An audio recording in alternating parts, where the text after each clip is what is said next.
This is the X-Zone Broadcast Network, broadcasting worldwide on broadcast affiliates and satellite program providers, including CNN Broadcast Network, Sirius Satellite Network, Star Media, Good News Radio Network, Angel Broadcast Network, Wiki Broadcast Network, and WPBN TV. For more information on the X-Zone Broadcast Network, visit us at www.xzbn.net.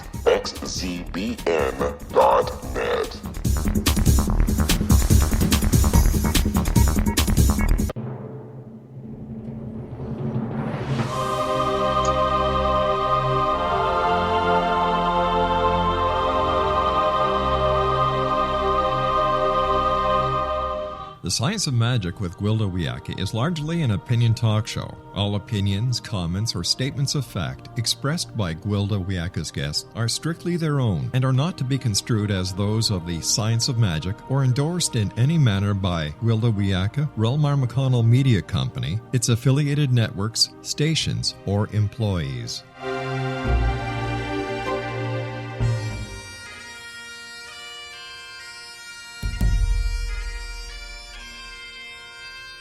Welcome to the Science of Magic with Gwilda Wiyaka, a program dedicated to uncovering the unified nature of reality and humanity's ever-evolving place as truly galactic beings. For more information on the Science of Magic with Gwilda Wiyaka, visit us online at www.thescienceofmagic.net.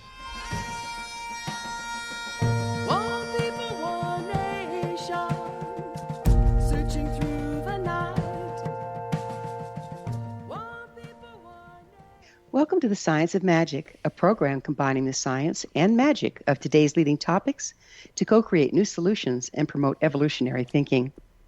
We're coming to you through the leader in responsible paranormal and alternative science programming, the X-Zone Broadcast Network, xzbn.net. I'm your host, Gwilda Wiyaka. This hour we'll be exploring the spirit world of animals. My son has an Alaskan Malamute who visits me in spirit, though he's very much incarnate. He has shared with me his and my son's location upon numerous occasions, and when I asked my son to verify, it's been amazingly accurate. Animals are underestimated and misunderstood. Like humans, when in physical form, animals have chakras and auric fields through which they interconnect and prism light into our world. We think we're so much more intelligent than animals, that we are the only ones who communicate, when in fact, we use language because we've lost our intuitive interconnectivity. Animals are in a constant contact across time and space, as they're tuned into the energy that connects all things. They move into and out of spirit with much more ease than humans. While few humans have mastered remote viewing and mental telepathy, animals use both to fly in flocks and hunt in packs. Through their chakras, each species anchors a particular bandwidth of frequency or light onto the planet. This frequency carries a code of information. All shamanic societies derive meaning and guidance from the sighting of animals in physical form as well as those in dreams. Why have we lost touch with the animal kingdom and each other? What can we learn from our animal relations? Are they trying to communicate with us? What do they have to say? With us this hour to help answer some of these questions is Dawn Brunke, an animal communicator, author, and dream enthusiast. Her books include Animal Voices, The Key to Spirit Animals, and Dreaming with Polar Bears. She's also designed a tarot deck called the Animal Wisdom Tarot. Dawn, thanks so much for joining us on the Science of Magic.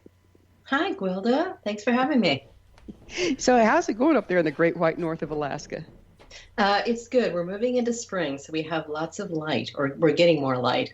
So it's a fun time. Spring is always a really just up in energy kind of coming time for Alaskans, and that's what we're going through right now. That's neat. So you're an animal communicator. Can you tell us what that exactly means? Sure. Well, I think of myself basically as a translator. So what I'm doing is when I work with people and their animals, I kind of serve as just one translator. I tune into the energy, the thoughts, the feelings, the consciousness of an animal, and then I take that and translate it into human words for the human to better understand his or her animal. And what I found, what's interesting, and I loved your intro, by the way, about how all animals are, have a specific frequency and they bring this gift to the planet. And I think each individual animal does that as well. So one thing I found is that when I work with humans and animals on an animal, communication call, is the human starts to remember, starts to tune into like, oh yeah, this isn't that strange of a thing. We do know when our animals are hungry and thirsty and things like that, but we also know other things. And like you were talking about your son's Malamute, I think we actually are way more aware of things of connections that we have with animals than we think we are. And it's just our consciousness that kind of, boxes it out a little bit. But as soon as we kind of open up, we begin to recall that. We begin to tune into that again. Well, I've always said my cat and I communicate quite clearly. When he does something I don't like, I squirt him with a water bottle. And when I do something he doesn't like, he pees on my bed. But there's got to be a better way, right? So the animal communication that you do professionally, I take it. Yes, I do. I do sessions mainly by Skype or by phone, sometimes in person. I live in Alaska, so there's not a lot of people here that I work with. I work more with people all over the U.S. and in Europe sometimes. And so it's just thanks to technology, it's that's wonderful. We're going to have to take a break and pick up on the other side. That's okay. Don and I will return shortly, so don't go away. You're listening to The Science of Magic. Our current episodes are aired daily on the X Zone Broadcast Network, xzbn.net. In service to our listeners, prior innovative episodes can always be accessed free of charge on our website, thescienceofmagic.net.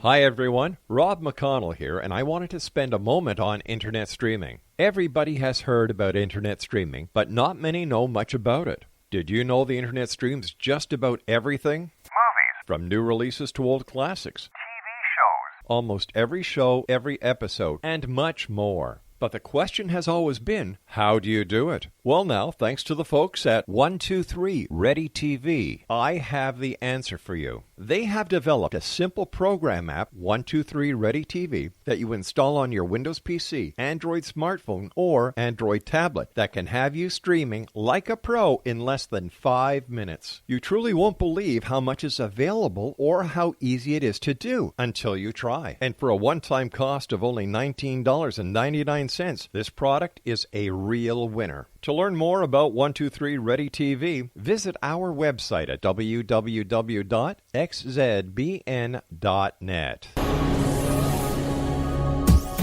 This is the X Zone Broadcast Network, broadcasting worldwide on broadcast affiliates and satellite program providers, including CNN Broadcast Network, Sirius Satellite Network, Star Media, Good News Radio Network, Angel Broadcast Network, Wiki Broadcast Network, and WPBN TV. For more information on the X Zone Broadcast Network, visit us at www.xzbn.net.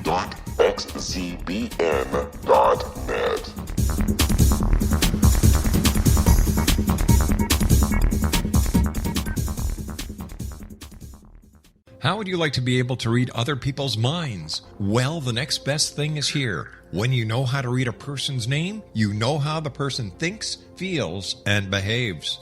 Each letter in our name holds a key to unlock our true essence. Our name contains both our gifts and challenges in this lifetime.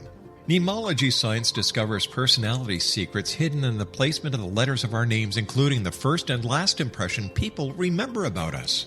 Sharon shows us how to interpret the arrangement of letters as outlined in her book, Know the Name, Know the Person. Sharon Lynn Wyeth created mnemology science after 18 years of research and testing her theories, and has supported thousands of people around the world in understanding themselves and others better. You'll enjoy Sharon's unique teachings as she shares her system to learn the gifts behind your given birth name. Even if you don't like your birth name, there are jewels in this book. If you're thinking of changing your name, ready to name your child, or wanting to get along better with others, this is the book for you. If you'd like to improve your relationships and change your life for the better, get the book today, Know the Name, Know the Person, or visit www.knowthename.com. That's www.knowthename.com.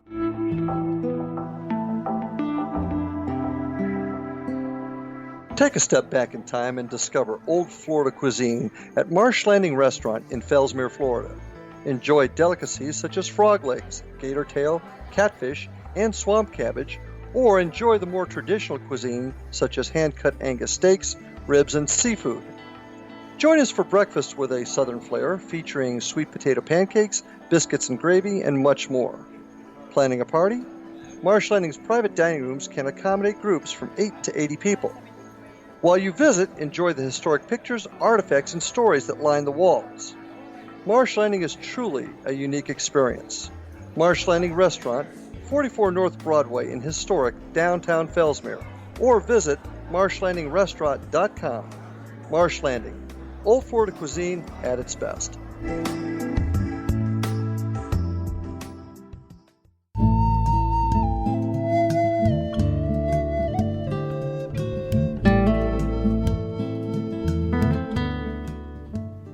Welcome back. This is the Science of Magic, dedicated to unification and evolution of consciousness. I'm your host, Gwilda Wiyaka. Our guest this hour is animal communicator Dawn Brunke. Her website, animalvoices.net. Dawn, we were talking about animal communication, and you say you do it long distance. How does that work if you're not in the presence of the animal? What's the mechanics there? Well, the mechanics are basically telepathy, which means feelings at a distance. So when you're doing that, you don't necessarily have to be in the same space physically with an animal. I am in the same space energetically. So it's kind of tuning into that frequency of that animal. The specific mechanics are, I tend to be a little bit of a visual person, so I like photos. So when I set up a session, the individual will send me several photos of their animal, and I'll use that just as a kind of a little touchstone to tune in. And what I like to do is basically tell the person, don't give me a lot of information, and I will just tune into that animal and then give to them at the beginning of the session what I'm feeling, what I'm sensing, what kind of personality this is, so that we're sure we're all on the same page. And then from there, what I really like to do is engage the person, as I was saying before the break, to kind of help them tap into that connection so that we can all kind of be on the same, almost like a three-way call. And we can all kind of tune into each other, and that helps them, kind of recall those skills that we all have, and to be able to do it in the future with their animal. I guess basically what I think of my job is, like I said, a translator, but also helping the person to kind of do this themselves so that they don't need to call me anymore. Got it. It's wonderful if we could all do this. We believe it or not, huh? Yeah. We can all do it. Are some breeds of animal or some species more in alignment with humans, easier to understand? I told the story about the Malamute, and he's so close to the wolf, because they're Alaskan Malamutes. They come from the Malamute tribe that used them as babysitters, but they were bred from Alaskan wolves. Mm-hmm. So they still have that pack mentality, that they're really more tribe oriented. And I'll dream of him, and he'll be showing me in the dream a fishing spot or a place on the river, and that's exactly where he and my son are at the time. What's the mechanics there, and are different ones closer to it than others? Yeah, that's a really interesting question. I'm going to start in the more general to answer it first, which is I think each species, kind of has their own orientation and their own way of doing things and their own interaction with humans. So probably the easiest animals to communicate with are the ones that live with us every day, dogs and cats and, guinea pigs and horses to some extent. And again, it depends on the individual species as well as the individual personality of each animal. But in general, the ones that are kind of used to our time clocks and used to our way of doing things, I think there's a little bit more ease in translation there. I also live with 2 snakes, for example, and the communication with snakes, it's a very different vibration or different frequency, let's call it, than communicating with a dog or a cat. And so it's just, it's a totally different paradigm, So you're part of what the work involves is seeing from a different perspective. and kind of entering that world and then translating into that. And this is its own entity as well. I mean, in terms of shamanic work, this is something people can do, is to tune in with different animal species and learn to see the world from that perspective. And that can be incredibly rewarding and really offer a lot of insight onto how we see the world. Humans tend to think the way we see the world is the way the world is. And hello, welcome to the planet. That's not exactly it. Do you think that animals are trying to get something in specific across to us right now? I think animals in general have been trying to get something across to us, for quite a while. And it's, in my mind, I would just sum it up as, wake up a little bit. Hello, wake up. There is this interconnection between all beings, humans as well as animals, as well as the earth itself, mountains, clouds, lakes, water, and I think some people are opening to that, and we're deepening in that. And I think that's the overall agenda many animals have for humans or would like to see happen. Yeah, go ahead. Do you think that specific animals come and choose to be with specific people as their familiars or their pets at any given time? I think sometimes that is true. Yeah. I think, I haven't done a study of it, but in my case, I would say yes. It's kind of a matchup between what an individual needs and what an animal or an animal species needs. And that was very true in my book, Dreaming with Polar Bears. I had no, I love polar bears, but I had no kind of desire in my mind to go out and see polar bears and learn from them. And yet that's what happened through a series of dreams and a series of deeper connections. And that finally was brought up to my consciousness. And I got to see that, that was a match. And it was something the polar bears wanted of me. And it was something really that they gave to me. So it was a really beautiful reciprocity. And I think the best relationships are like that. It's a give and a take, huh? Right. Really, absolutely. Yeah. Yeah. Later in the discussion, I really want to get deeper into animals and dreams because that's a whole other topic that's very exciting. So how did you discover you could communicate with animals? Well, I really thought it was something other people did. And this happened about 20 years ago. I was the editor of a health and wellness magazine, and one of the articles that came in was about a woman who communicated with animals. And I thought, well, isn't that interesting? And it was something I pursued. And she told me, oh, other people do this. And I thought, no, not really. But I ended up talking with a lot of other people who did this for a profession. And I was really curious. How does it work? It was sort of like what you were asking me before. What are the mechanics? How does it work? How do you translate? And it just happened to me, I think, over a period of a year, very spontaneously. From talking to all these people, I think I got kind of the paradigm or the format of how it happened. And then when it actually happened, it came just very suddenly. There were some birds outside the bush on a tree outside of my office. And I was in a very meditative state, not even trying to do this, but I heard them inside my head.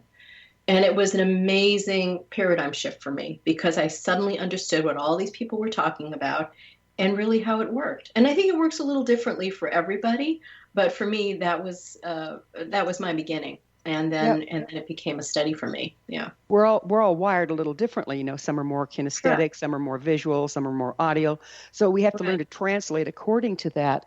But you said something that perked my attention. I think the key is a meditative state, isn't it?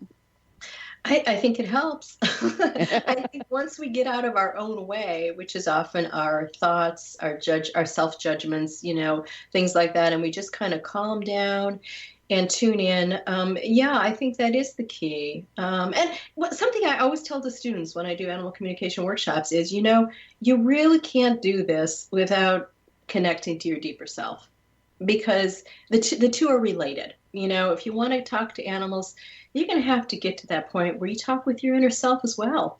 And that's a beautiful process as well. Again, it's that give and take. And you learn to deepen yourself. You learn to deepen your communication with animals. And as a result, you learn to deepen your communication with humans. It's a process, though, isn't it? I mean, there's a lot of stuff standing between us and our inner selves. It is a process, yeah. I think some more than others, but yeah, I mean, we live in crazy times right now. So, so yes, it requires a little bit of discipline to quiet, turn off the tweets and Twitters and get down into your center and start to listen. At the same time, I want to say it's also incredibly easy. You know what I mean? It's both difficult and easy. And once you get to that place where you accept that it can be very simple, it's just about listening and communing. And then I think a lot of that superficial stuff drops away. But initially, for some people, it is difficult. Yes. Mm-hmm. And sometimes there's a time where you're straddling a world. Am I making this up? Because it comes in through the imagination channels, doesn't it?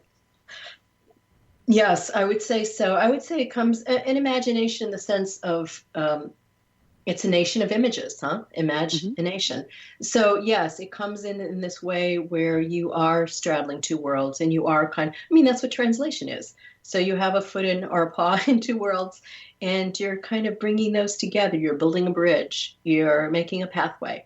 So yes, I do think that's involved. Mm-hmm. So you mentioned earlier shamanism. Are you shamanically trained? I'm not shamanically trained. I'm not actually an animal communicator trained. I mean, I guess I'm self-taught. I've always been interested in self-study and that kind of thing. So I'm familiar with a lot of shamanism. I've read a lot about it, but I don't follow a specific tradition other than drawing elements that fit with what I do. Yeah. Have you run across anyone in your workshops that cannot learn to do animal communication? I would say no. I would say everybody leaves, and I often, basically what I do is always a 2-day workshop because I really want to ground that information, and I want to make sure people have a sense of it. And I think everybody does leave with a sense. I mean, some more than others. Some are naturals, and it comes very easy. Some it's difficult, but at the end of the 2 days, they always have a sense of okay, I do have a deeper sense and appreciation here of how I can open up. So, and like you said before, everybody's wired differently. So what I like to do is kind of present a buffet of information. Here are different things for different modes. Choose what works for you. I'm a real proponent of find what works for you. I'm not a believer in one size fits all. I think we all are individuals and we need to celebrate that and, find what works for us. When I discovered I could do animal communication, I've been doing it for years and not recognizing what it was. I used to entertain my family by speaking for my pets. So a situation would come up and I'd say, well, he says this or he says that or she said, and we'd all laugh, But all of a sudden I realized, oh, no, that's absolutely accurate. So, it was kind of a sensing of what's going on in the environment, what's going on with the animal, what they're thinking about it, right. that came to me. So it was a lot of senses that came in on. Can you give some examples of how people might be communicating with animals and not yet recognizing it? Yeah, and I think actually that's a great question and a great little example you gave because I think that does happen with a lot of people. They realize suddenly, oh, I have been communicating with animals. I have a sense, Some people think, oh, because I do it verbally, that's the way that you do it. Like I hear this, voice from the animal and I'm speaking it, and sometimes I do, but it's also sensing. It's also, I met one lady who she got it by bits of song. She would hear song, like little snippets from well-known songs or things like that, and that's how she got in her information. Other people are very good in terms of feeling, sensing in terms of their body. So vet techs, for some reason, when they're in my class, they're usually really good at that, of knowing where a symptom is or where an ache is. They're able to kind of tune into the animal on that physical level. Others tune in emotionally. They know an animal's feeling sad or feeling excited or anxious, whatever it is. Some people do, and I often do get this, a little kind of conversation in my ear. And it's interesting, when you tell that to people, they're like, you're hearing voices. And it is like hearing voices, or it's like hearing your own thoughts, but that they're not your thoughts. There's a qualitative difference kind of when you hear an animal's thoughts or a communication from an animal than from yours. Right. I don't kind of like that. That it's kind of like that. I call it my mind's ear. It comes through my mind's ear. That's a really good way of saying it. It's my mind's ear. Yeah, exactly. We're gonna have to take another break here. Dawn and I will return to our discussion on the other side of this break, so don't go away. We're coming to you through the X-Zone Broadcast Network. Don't miss the other fine shows and hosts on xzbn.net. You're listening to The Science of Magic, your resource for creative solutions in a changing world, thescienceofmagic.net.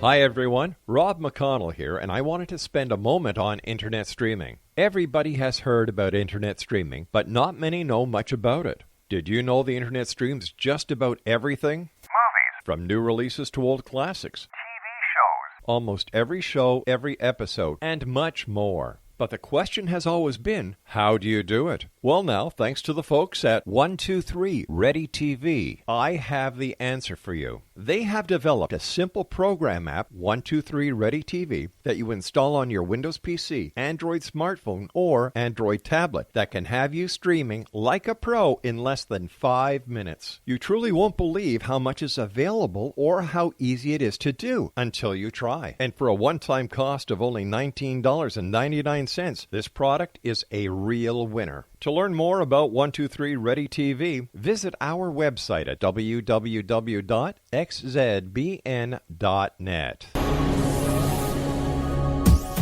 This is the X-Zone Broadcast Network, broadcasting worldwide on broadcast affiliates and satellite program providers, including CNN Broadcast Network, Sirius Satellite Network, Star Media, Good News Radio Network, Angel Broadcast Network, Wiki Broadcast Network, and WPBN TV. For more information on the X-Zone Broadcast Network, visit us at www.xzbn.net.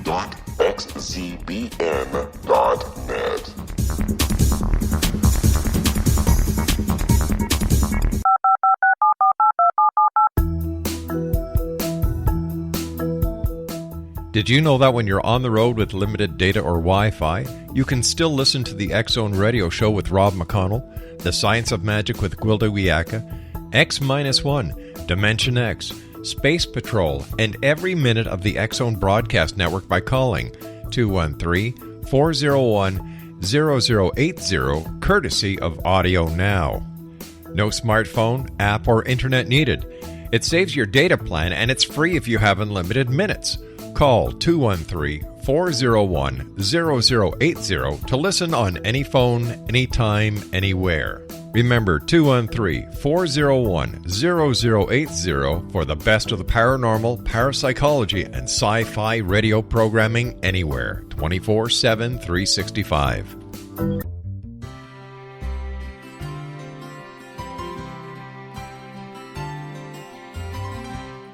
True healing must address 4 levels: physical, emotional, mental, and spiritual, for us to live joyful and productive lives. We tend to treat 3 of the 4, leaving the spiritual languishing. If you're tired of the same dysfunctional patterns cropping up in your life, Soul Balancing is for you. Trixie Phelps, owner and founder of Soul Balancing, is a naturally gifted energy healer trained in numerous esoteric forms, including shamanism. Trixie has created a powerful modality that safely and effectively clears your energetic field. A soul balancing session can remove interference, heal trauma, and restore your hope. Contact Trixie for a life-changing long-distance session today, www.soulbalancing.world.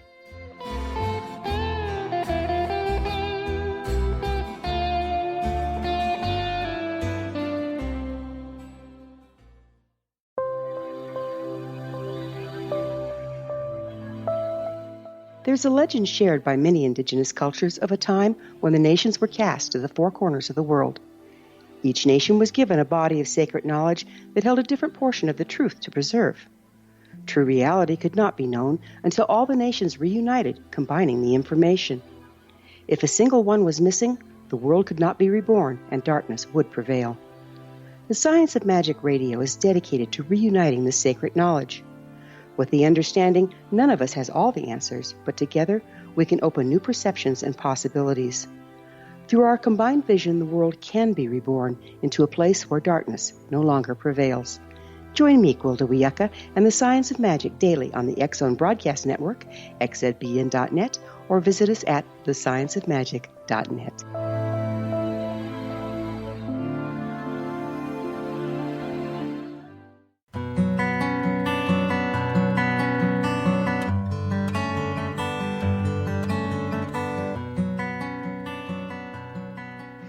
Welcome back. This is the Science of Magic, a place where magic and science come together to promote enlightenment. I'm your host, Gwilda Wiyaka. Our guest this hour is author of Dreaming with Polar Bears, Dawn Brunke. Her website, animalvoices.net. Dawn, one thing that I found, and I'd like you to speak to if you wouldn't mind, is maybe different animals come in on different channels for me. Like the snake, I had Python, and when he get cold, he'd want to be around my neck. And I'd get a mental image of him snuggling around my neck, and I'd wearing him like a necklace. I'd literally get a picture of what he wanted. And yet other times a cat has said things to me like, I don't trust myself, and I hear it in my mind's ear.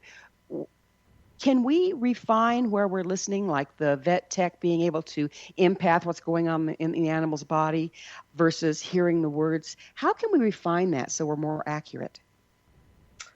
Oh, yeah, great question. So I think I think it goes back to that idea of the buffet. I like to initially offer people a lot of different ways how to tune in. And then if they come back to second class and they're kind of at that intermediate level, I said, okay, let's tune into the areas that you're not as comfortable with. So if you're somebody who feels physically, let's tune into sensing emotionally, or let's tune into hearing with the mind's ear. What was it? The mind's ear? Yep, that was it. Yeah, I love that. I'm going to use that. You're welcome to it. The mind's ear. So it's, in other words, I think we have all of these modalities available to us.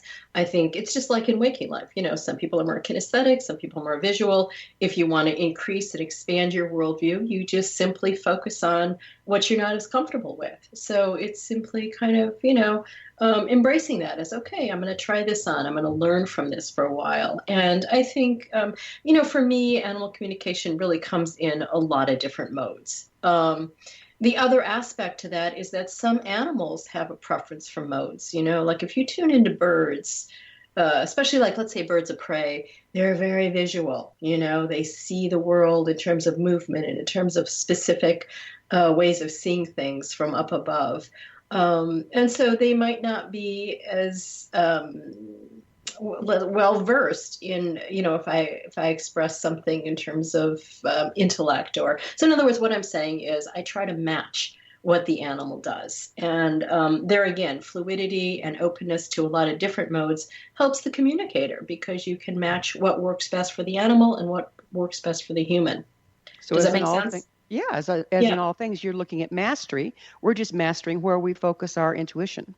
Exactly. Yeah. That's the short answer. So there's a lot of animals becoming extinct right now, and yet we're all still connected, because whether you're in spirit or in the body, we're still present. Right. Is there a way to communicate with the animals that are becoming extinct, or even with dinosaurs? I think so. Yeah. How open is your imagination? If your imagination is very open, then you can find that resonance for dinosaurs, and tune into that. And, immerse yourself in that worldview and learn things. In terms of animals that are going extinct as species, we should actually talk about this too, is that, there is the specific personal voice of an individual animal. And then there's kind of their species voice, which is a larger, more general thing. And then, and so on. So you have different levels of communication. So when you speak about the dinosaurs, we're kind of like, there's a lot of different species of dinosaurs. So we're talking dinosaurs just kind of as a general thing. And then if you wanted to, you could focus in on Triceratops, and you would, get that individual journey. But yeah, my answer is yes. I think you can tune into really whatever you want, whatever you can think of. I'm glad you brought up the different divinations. In other words, if I'm sitting here and I'm talking to my red-tailed hawk, say, for instance, I'm talking to her directly. But if I tune into the species of red-tail, or if I see a red-tail fly over that I don't know personally, but they, because of their frequency, because of the synchronicity, and because of the omenology, there's a message there. Right. Can you speak to that, how the different divinations of communication with animals can also bring more esoteric messages for our lives? Yeah, that's a multi-layered question. Wow. So let me just speak generally to that. For one thing is, like I said before, there's a species voice. So there's kind of a species medicine of, let's say, hawk. And then you go into and it might be general, whatever that is. And then you go into the specific red-tailed hawk. So you're looking at something more detailed, as you would with the personal. That's even more specific. I think it's sort of like what you said in the beginning. Each species brings a certain teaching, or we might call it medicine, resonance to the planet. And so, again, this is sort of multi-layered. So when you're working with animal guides, let's call them, or animal teachers, you might tune into the species answer. And the species, let's say a turtle keeps coming to you, keep seeing turtles everywhere. Okay, so you kind of get a sense of what the turtle medicine is. What's turtle trying to tell you? Is it telling you to slow down? Is it telling you to go into your shell? Is it, what's it expressing? And then you might look at what specific turtle that is. And then you would kind of refine it ever more. And you would look at the part of yourself that speaks to turtle. What's the inner turtle telling you, huh? So again, it's just this kind of multi-layered playing with symbols and teachings. And to me, it's a little bit like connect the dots. I'm looking for the teaching that resonates with me. And every animal has multiple teachings. So, when we go to a dictionary, and I've written animal dictionaries, they're by their nature limited, because they're just going to tell you kind of the general idea and get you started as to what this medicine is and how it speaks to you on a personal level. I'm glad you brought up that limited, because, they're a wonderful place to start, dictionaries of meanings of animals. And I think the best ones are written around what's the behavior of the animal? What's their nature? Because then that you can, and then helping you relate back. But ultimately, nobody's going to know what message is there for you except for you. Is that what you're talking about? Exactly. And I mean, that's one thing. We always do something with animal spirits or animal teachers in a workshop. And my advice is always, for the first couple days that you get your animal teacher or your animal guide that you think is prevalent right now, is important to you, don't look at a dictionary. Ask yourself, what are my memories of this animal? Where does this animal live? What does it do? What are its strengths? What are its weaknesses? And begin to play with that and really, and that helps kind of bring up our own personal power and our own intuitive knowledge that we have, that we kind of suppress at times in deference to other authority figures. After a couple days, then go to a dictionary, because maybe the dictionary has some, lines of thought that you haven't thought of, and it adds to your kind of your view of what you're working with. But yes, I think it's very much a process of asking yourself, how does this resonate me? What does it speak to in me? And what can I learn here? How can we find out who our totem animals are?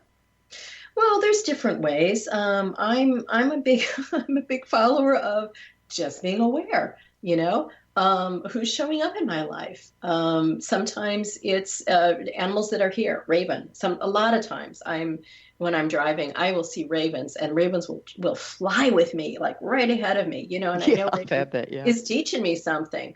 Other times we see animals in our dreams. We may see like a repetition of animal signs or images that in real life, like you go to a restaurant and you see a picture of a bear.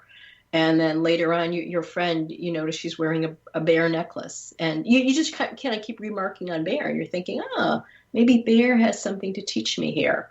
So I think it's paying attention to what comes to you in daily life is really the best way to do it. There's other ways to do it. You could do, kind of a little a journeying and go inside and ask your animal totem or teacher of the moment to kind of present itself and, begin to relate on the inner levels that way. So there's really a lot of different ways, is my answer. It sounds like it's putting together synchronicity and omenology. Yeah, that's a good way. Yeah. Yeah, amazing. So you were talking, as you're talking, I think, boy, this is multidimensional, isn't it? Mm-hmm. Because we're talking about synchronicity, seeing a carving, seeing a picture, having one walk up to you, having one appear in a dream, having one come to mind. There's a lot of different layers there. Yeah. Is this a frequency thing that doesn't matter how they come, they're still bringing the same frequency? Oh, that's a great question. Well, I think again, I think the answer is going to be appropriate for where you are. So if you're a beginner, it might just be, okay, bear's showing up. What do I need to know about this? If you've been working with this a while and you really like to connect the dots and play with the symbology, you might be looking at, okay, well, that bear bracelet is on that arm. Is it something about how I'm bearing myself? Is it about, how I'm arming myself? So you might start playing about almost in a dreamlike way of what is that symbol speaking to and what does that bear energy bring to me. And here's another thing you could do is once you have those things, let's say bear comes to you in a couple different ways, is use that and go in, do an inner journey and ask bear, what's going on? What do I need to see? What do you want from me? What can I give you? Again, I always think that give and take thing is very important because I think animals are engaging us not only to be our teachers, but sometimes for us to help them and teach them or offer them something. So reciprocity, again, very important, I think. Yeah, that give and take is huge, and it's something that we've lost contact with. We're all out, narcissistic, get. Well, but and that's if you can't, the thing. if you I can't think return, a lot of people, they're like, what's my animal? What's my animal teacher? Okay, check it off, and we're done. You miss so much when you do that. You miss so like the teaching, maybe. Yeah, and the relationship. I mean, to me, relationship is key. It really is. How we relate to that animal and how that animal relates to us. And it brings a gift, the longer you stay with it, well, not necessarily longer, but stay with it long enough and deep enough to receive the gift and give it a gift, huh?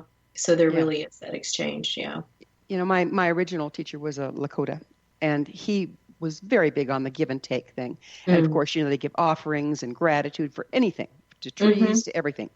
And he taught me, and I've come to recognize it, that when you do a kindness for an animal, their tribe becomes a supporter of you. So it can work both ways. They give you something, you try to give something in return. Or sometimes if you just reach outside of yourself and support the tribe in some way, pick up a bird that's fallen, whatever, then they start showing up in your dreams. Have you experienced that? I have. I think that's so true. I totally resonate with that. And yeah, I remember one time, this was before I even did animal communication. I was in Italy and I was standing by a tree and my finger accidentally touched a spider and I kind of damaged it a little and I felt so bad. And I spent time finding a leaf and getting that spider and moving it to some place where it could be safe and kind of heal and recover. And I remember doing healing with it.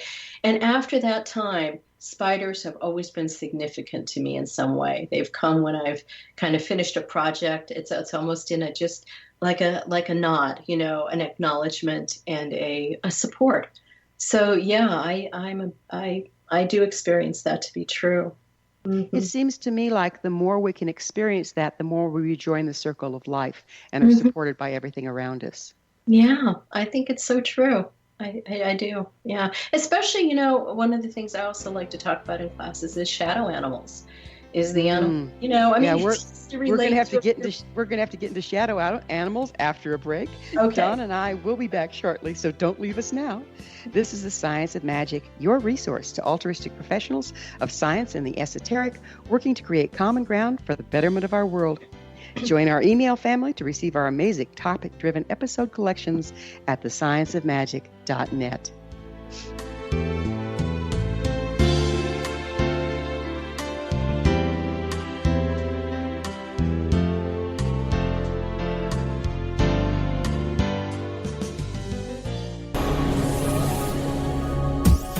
This is the X-Zone Broadcast Network, broadcasting worldwide on broadcast affiliates and satellite program providers, including CNN Broadcast Network, Sirius Satellite Network, Star Media, Good News Radio Network, Angel Broadcast Network, Wiki Broadcast Network, and WPBN TV. For more information on the X Zone Broadcast Network, visit us at www.xzbn.net.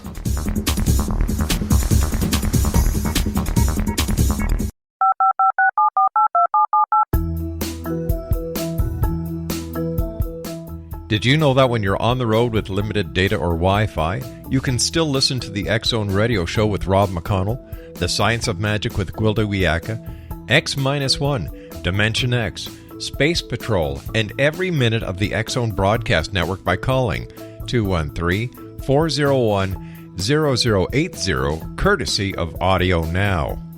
No smartphone, app, or internet needed. It saves your data plan and it's free if you have unlimited minutes.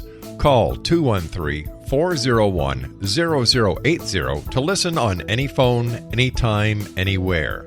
Remember 213-401-0080 for the best of the paranormal, parapsychology, and sci-fi radio programming anywhere, 24/7, 365.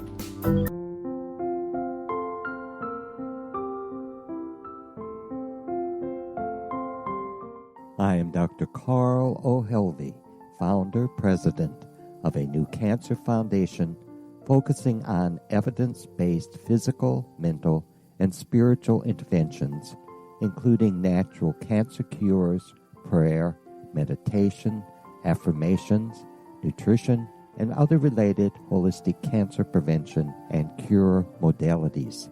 These are used in cancer education, research, and financing care. I ask for your help to continue this important work by donating at www.holisticcancerfoundation.com.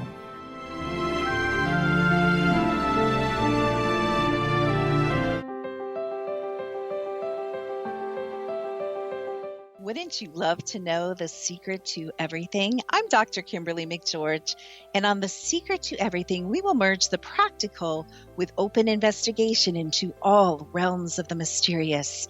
We will talk to cutting-edge alternative health practitioners, those who inspire and motivate you in business and life, and of course, we will share stories of the paranormal, conspiracy, and cryptozoology.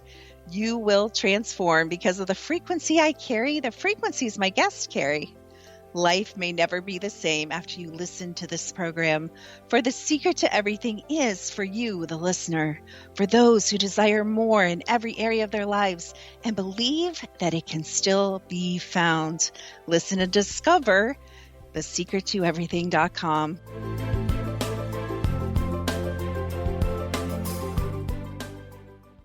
Little children aren't the only ones afraid of the dark. Millions of soldiers return from war zones with PTSD, anger, frustration, fear, and loneliness, much of which surfaces during the darkness of the night. You have the chance to change the lives of these American heroes. Songs and Stories for Soldiers.us provides free MP3 players for these men and women. With a list of 3 million songs in 16 different styles, 100,000 audiobooks, and 30,000 old-time radio programs, every veteran can find something to soothe and comfort them at no cost. All our players contain an 8-hour audio program designed to help veterans fall asleep. With 1,500 plus vets now participating, it's our goal to deliver 10,000 audio players this year. Go to our website at songsandstoriesforsoldiers.us. Help us help a veteran make it through the night.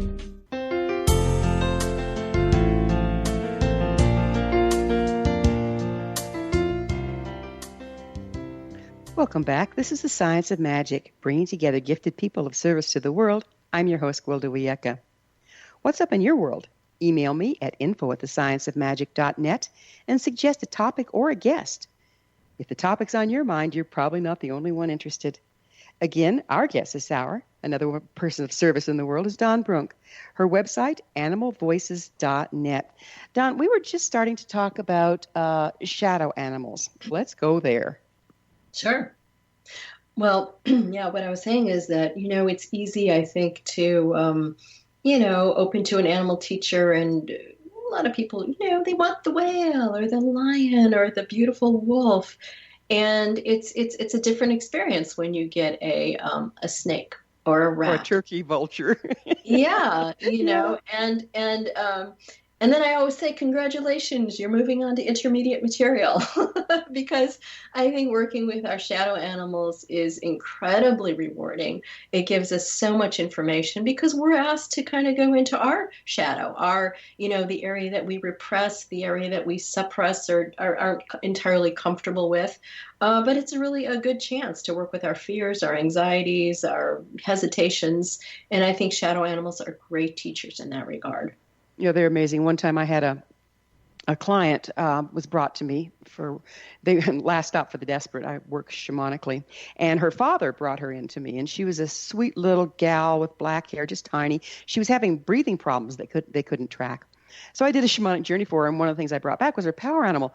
And I'm squabbling with the power animal. It's a turkey vulture. It wants to come back for this pretty little fairy-like girl. I'm going, come on, can't you give me something else? Not a turkey vulture. Really, your dad's giving me the stink eye, but when I brought it back, she was so delighted. I come to find out she was goth, and it just was a perfect fit for her. So you just can't judge them, can you? Yeah, no, and turkey vultures, they're really about cleansing and about recycling and it's a very powerful animal. Yeah, they're amazing. Yeah. So what's the difference, Don, between a totem animal and the ghost of an animal? Oh, well, so I'm not great on strict definitions. I kind of, open to what is. For me, the totem animal it's more of an energy of that animal species teaching. So, and different people use that word in different ways, totem animal. I think of it kind of as a animal teacher, as a spirit guide. And again, these have all different little flavors depending on what tradition you're looking at. But the ghost of an animal, for me, would be a more personal, spirit of that animal, just like we would say a human ghost. It would be a ghost of an animal. I don't know. Is that how you see it, or? Yeah, well, it'd be more differentiated, wouldn't it? It would be like the same difference as talking to an individual animal versus the species of the animal. Exactly. It's just in spirit, right? Right. That's how I would see it. Yep. Yeah.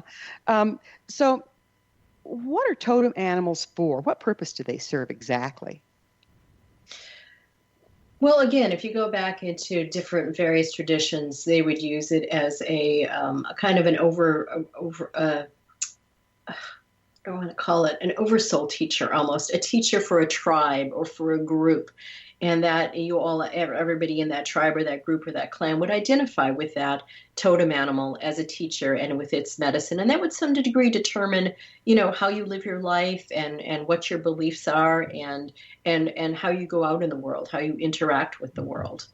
Again, there's numerous definitions, and I'll have a little different flavor depending on what paradigm we're using, a shamanic paradigm, a Native American paradigm, and so on. So does that kind of answer the question, or is there something else? Yes, it does. No, that's an important point that you're bringing up, is that even though all indigenous traditions work with totem animals, they all have a little different belief system around and a little different way of working with them. Yeah. When I pull it more into a scientific viewpoint, okay, tribes would have a particular totem.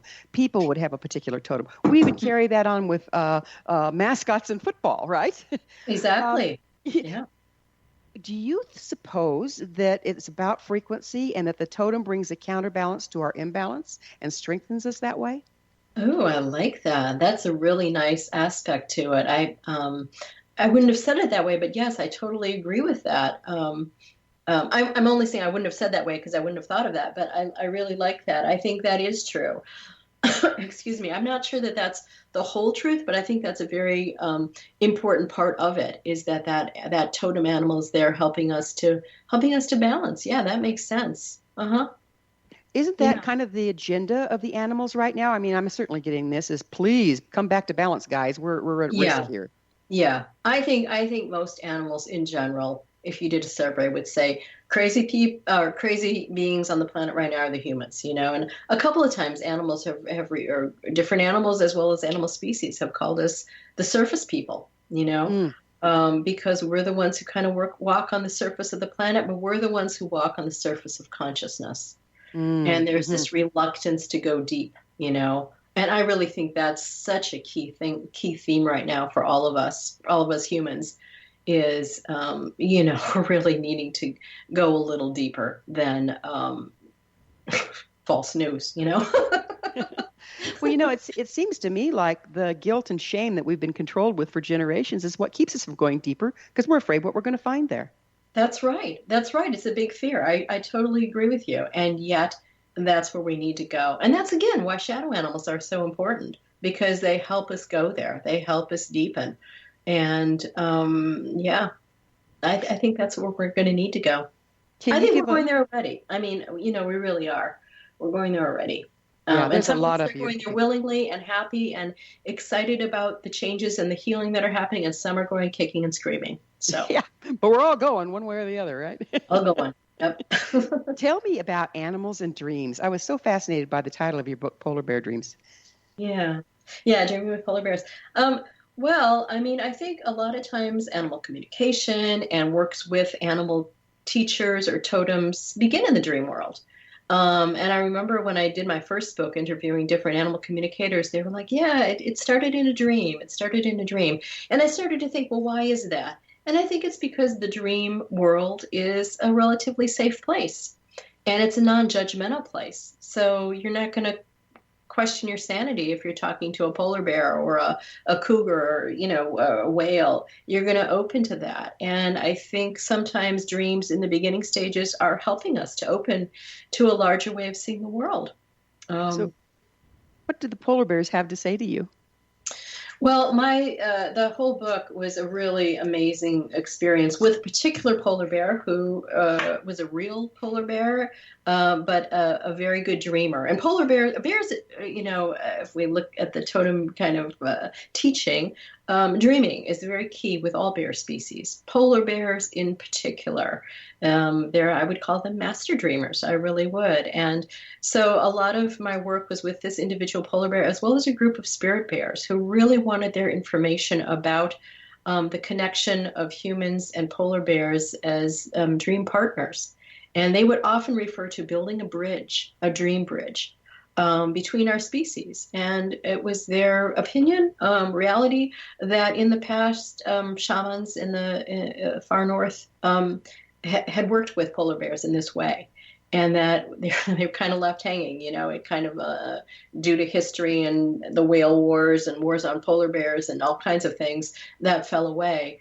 So they were really interested in bringing dreaming back to humanity and co-dreaming back to humanity. In other words, dreaming with other animal species. And a lot of my dreams were lucid dreams. So lucid meaning you're awake in your dream. You're aware that you're dreaming. In other words, you're consciously dreaming. And again, that's another form of bridging between waking and dream world. So that was a lot of their agenda, is making that more conscious, helping humans be more aware of that, which I think speaks to the deepening we were just talking about. Because if you can deepen into your dreams, man, dreams have some amazing treasures for us. And, we tend to kind of laugh away our dreams and make fun of them or don't remember them. But wow, once you start to realize the wisdom that our dreams offer us, I don't know why any of us would not record our dreams or work with our dreams and share our dreams. Well, you think about it. How much time do we spend sleeping in dream, and we don't wonder why? Yeah. Do you think that the animal kingdom can help us find our way out of this environmental mess we're in? I think they're willing and able, and I think they want to help us. I think they want to be partners with us. I think we need to become a bit more humble and to ask ourselves, what can I learn from a honeybee? What can I learn from a polar bear? And open ourselves in that way and kind of be more self-responsible about who we are, kind of, bring ourselves, be more present in our daily lives. And yeah, I do think animals in general are willing, most animals are willing and able to help and want to, they want the earth to succeed, right? Exactly. We have a little less than a minute left. What do you think is the most important reason to learn to listen to the animals again? Because I think it helps you wake up to who you are. Like I said before, I don't think you can do this work without tapping into your deeper self. And by doing that, you're going to know the answers. You're going to know the right thing to do. And I wish our politicians would do that. By tapping into our deeper selves, we're tapping back into the circle of life? Yes. Yeah. Into the consciousness of Gaia, into the planet, into all beings, into the interconnectedness, the web of life. Mm. Dawn, Yeah. this has just been so much fun. I can't thank you enough for being on The Science of Magic with me. Thank you. It's been really fun talking with you. It's just been a real, real pleasure, and I wish you well in all your dreams and all your animal communication. Thanks very much. You take care. You too. Our guest this hour has been animal communicator, author, and dream enthusiast Dawn Brunke. Her website is animalvoices.net. This has been The Science of Magic. For in-depth exploration of leading-edge subjects from numerous authorities and viewpoints, join our email family at thescienceofmagic.net. Until next time, dear ones, may you be blessed with knowledge and comforted with love as you commune with the animals.